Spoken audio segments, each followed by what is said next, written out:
Yang belum nikah aja udah takut nanti bosen.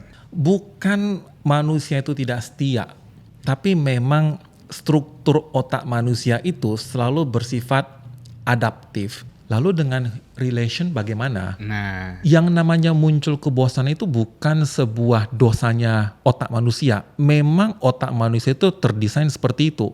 Ia tidak akan happy dengan hal yang itu-itu saja. Kalau kita menikah, lalu kita merasa cocok di awal, lalu pikiran kita menjadi fixed mindset. Udahlah kita sifatnya begini saja. Suatu ketika pasti akan muncul rasa bosan. Ada yang namanya Dunbar Scale. Oke. Itu bagaimana tingkatan hubungan manusia. Itu ternyata ada scale-scale hitungannya 5. Intim itu ternyata skala itu 1,5. Lalu sahabat ada di angka 5. Teman ada di angka 10, kenalan ada di angka 50 segala macam. Ia melihat dari intensitas komunikasi. Intensitas saya dengan Coach Anes dan Bang Yasser tidak akan sama dengan 2 orang kameramen di depan. Betul.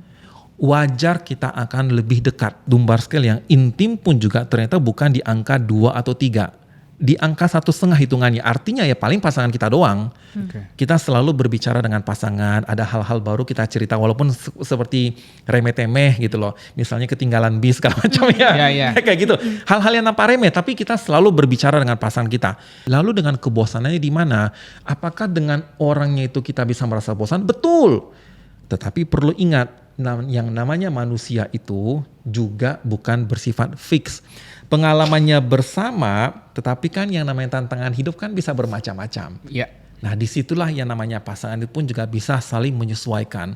Jangan mentang-mentang gua dari awal memang orangnya gua adalah independen, gua maunya suka dengan apa keinginan saya sendiri. Kalau terus-menerus, inilah muncul kebosanan ya gitu-gitu melulu. Karena intim itu pun juga hanya bisa hitungannya 1,5, tidak sampai 2 atau 3, maka yang 1,5 inilah yang saling menyesuaikan dinamik. Kadang-kadang pergi liburannya sama tapi masalahnya berbeda toh. Bagaimana cara kita menanggapi kan nggak cuma dengan satu sifat toh.